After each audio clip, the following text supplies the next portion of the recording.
Bonjour les mouvementeurs et les mouvementeuses. En reprenant toute cette série de vidéos que j'ai abandonnées pendant 2 ans et demi, je vous en présente mes excuses, mais j'ai eu tellement de choses à faire pour arriver à bien faire et pouvoir surtout aider les gens, comme j'ai toujours tenté de le faire au mieux de mon possible. Eh bien aujourd'hui, c'est fait, on reprend. La semaine dernière, vous avez eu la chance d'avoir un live. Là, je vais vous parler de quelque chose qui tracasse beaucoup de gens. Ce sont les actions. En fait, beaucoup de gens, lorsqu'ils veulent acheter des actions pour les mettre dans leur portefeuille, se posent les mauvaises questions. Pourquoi? Parce qu'au lieu de se poser les bonnes questions, la première question qui vient à l'esprit, bien évidemment, elle est totalement naturelle, c'est quelle action je vais acheter? Et comme le monde est vaste, quand on sait qu'une action, c'est un petit bout de société, si on s'intéresse aux copains qui vous donnent le bon filon il sert à rien parce que vous l'avez beaucoup trop tard, vous vous abonnez à des lettres. Alors c'est très bien les newsletters qui permettent de suivre éventuellement des choses, mais c'est pas forcément évident parce que la newsletter, est-ce qu'elle vous correspond, est-ce qu'elle vous correspond pas, est-ce que vous avez le bon thème de l'action, est-ce que vous avez le mauvais thème de l'action, vous n'en savez strictement rien. Ensuite, il y a encore d'autres formules. Au lieu d'écouter les copains, au lieu de lire une newsletter, vous pouvez également vous forger une opinion. Quoique, pour se forger une opinion, il va être nécessaire de plusieurs choses, dont la première, s'intéresser à l'entreprise dans laquelle on voudrait mettre, et pour cela, découvrir quelle entreprise. Ensuite, quels sont les fondamentaux de cette entreprise, quel est son capital, quelle est sa surface financière, quelle est sa volatilité, quelle est sa réaction sur le marché, quel est le projet à long terme du dirigeant, et je pourrais vous citer tellement de paramètres que de toute façon, c'est quasiment impossible de suivre. Une autre technique pour pouvoir acquérir les bonnes actions serait tout simplement de tenter de suivre un portefeuille déjà existant. Alors c'est très possible, vous prenez par exemple Warren Buffett, vous décortiquez son portefeuille et vous allez dessus. Sauf que même si souvent les actions sont des bonnes actions qui vont rapporter dans le temps, elles vont comparaître à deux difficultés, et ces deux difficultés, quand vous serez face à elles, eh bien, elles ne vous aideront pas plus. C'est tout simplement la taille du portefeuille. Effectivement, un type comme Warren Buffett, quand il investit souvent des millions de dollars. Et bien évidemment, quand on investit des millions de dollars et qu'on a une rentabilité, on n'a pas la même. Donc, on peut s'amuser à mettre plusieurs centaines de milliers de dollars sur plusieurs supports, donc plusieurs actions. Mais quand on a un petit capital de 20 000, 30 000 ou 40 000 euros, comment on va pouvoir faire? Eh bien, c'est là que le bas blesse. Alors pour aujourd'hui, ça va être très simple. Je vais vous dévoiler comment, à aujourd'hui, j'ai monté un portefeuille. Et ce portefeuille, eh bien, à aujourd'hui, me permet de gagner de l'argent sur du long terme et du moyen terme, et sans pour autant avoir de difficultés à dormir, parce que je ne me pose pas la question tous les matins, est-ce que c'est bon, est-ce que ce n'est pas bon? Le premier critère qui va me permettre de choisir une action de qualité, et vous aussi demain, vous prendrez un stylo et une feuille de papier et vous ferez le même process que l'on va décortiquer et sur lequel je vais vous donner un exemple très clair, et vous aurez qu'à l'appliquer sur des secteurs d'activité qui vous paraissent probants. Quelles sont les actions, quels sont les métiers ou quels sont les supports dont on est quasiment sûr qu'ils vont fonctionner sur du long terme? Quoi qu'il arrive, quelles que soient les crises, eh bien, tous les fondamentaux qui permettent à l'être humain de vivre et bien évidemment, deuxième paramètre, d'évoluer. J'entends par là que je vais vous prendre un exemple. Imaginons que demain matin, je veuille investir dans des actions. Je vais me poser un certain nombre de questions et notamment, je vais me poser une question très précise. Qu'est-ce que l'homme dans le monde entier a besoin le plus dans un secteur très précis? C'est les déplacements. Comment se déplacer? Alors pour se déplacer physiquement, il va falloir plusieurs choses. Il va falloir prendre un choix, soit dans le train, soit dans l'avion, soit dans le bateau, soit dans la voiture. On parle de long trajet bien évidemment.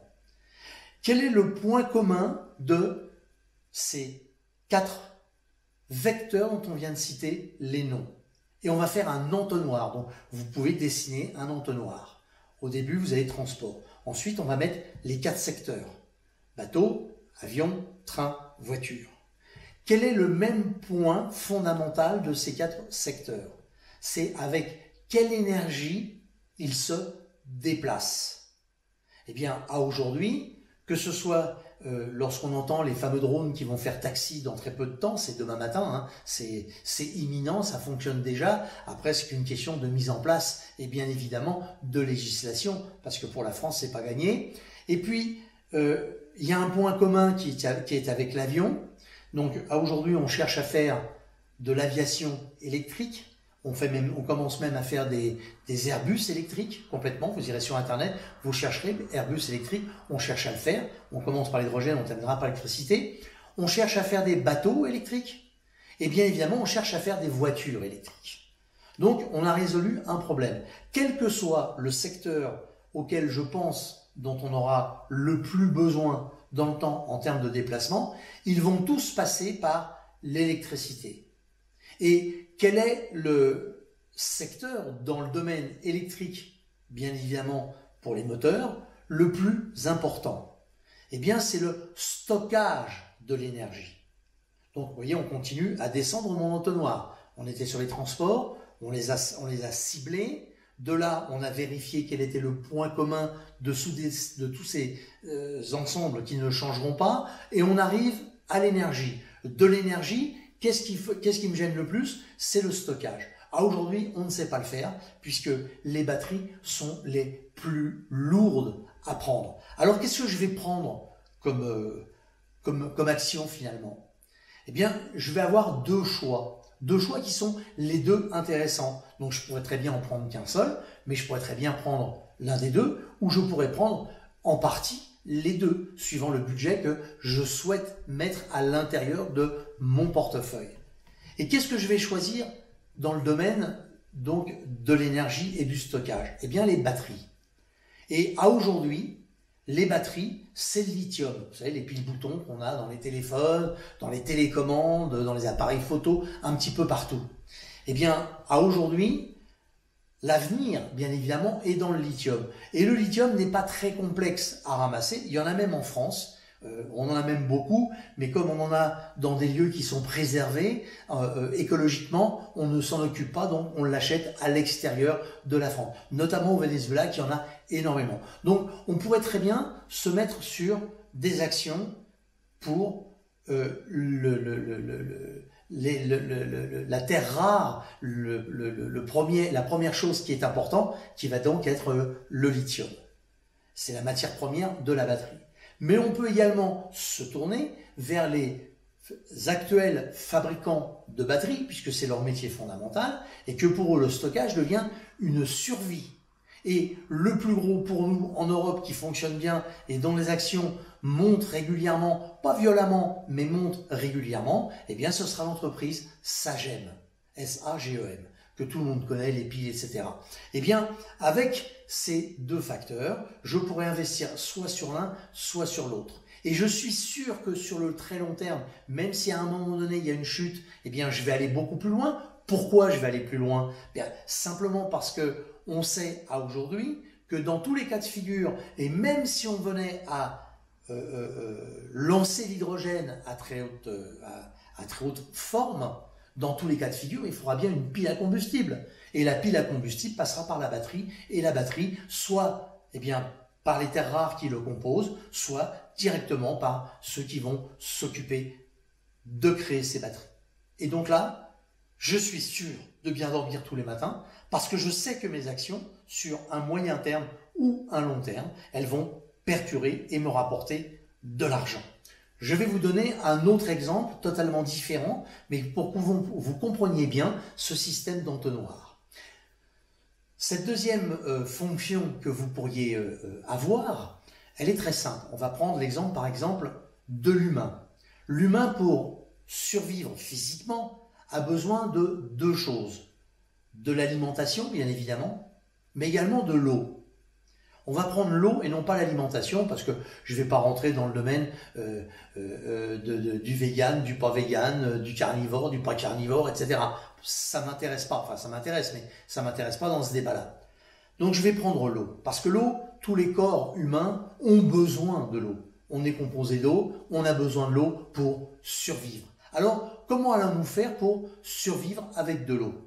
Dans la mesure où on s'en rencontre aujourd'hui avec les sécheresses diverses, avec les crises de chaleur, les épidémies de chaleur et les poussées de chaleur qui existent dans le monde entier aujourd'hui tout le temps, suivies souvent d'inondations et de crues, malheureusement cette eau-là ne rentre pas sous terre, donc elle ne remplit pas bien évidemment les nappes phréatiques et on est dans une pénurie d'eau. Donc si je devais investir de l'argent, je vais investir bien évidemment dans l'eau. Alors tout de suite, j'en vois qui disent, bah oui, qu'est-ce que je prends? De la cristalline, du Perrier, enfin j'en sais rien. Rien de tout ça. Rien de tout ça. L'entonnoir. On va tenter de redescendre. Et c'est amusant de le faire avec un stylo et une feuille de papier. Donc besoin fondamental pour l'homme, en dessous, l'eau. Et en dessous, on va marquer, eh bien, qui a de l'eau? Deux solutions en cas de pénurie d'eau. Il y a toutes les entreprises déjà qui sont intéressantes, qui recyclent l'eau, avec bien évidemment des usines qui font des traitements de l'eau. Et là, il y en a plusieurs compagnies différentes. À vous de choisir quelle est celle qui aurait le critère le plus intéressant pour vous. Ça, c'est le nettoiement de l'eau. Mais moi, j'ai une autre option. Je sais que si demain, on devait envoyer, je le dis exprès comme ça, c'est violent, mais c'est comme ça, des semi-remorques sur la banquise, eh bien, il faudrait ramener avec des camions réfrigérés des milliards de tonnes d'eau, de glace que l'on pourrait faire fondre ensuite et recréer de l'eau. Mais dans tous les cas de figure, eh bien, l'eau, pour qu'elle arrive dans ma maison et dans vos maisons, elle va avoir besoin d'une même chose.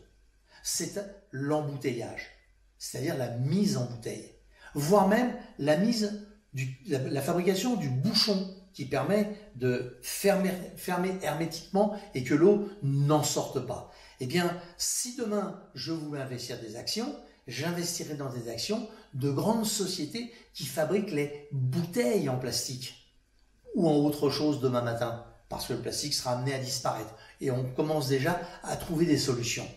Eh bien, si j'investis dans les moyens d'embouteiller l'eau, peu importe d'où vient l'eau, qu'elle vienne d'un traitement, qu'elle vienne de très loin, qu'elle ait traversé des continents en pipeline, peu importe.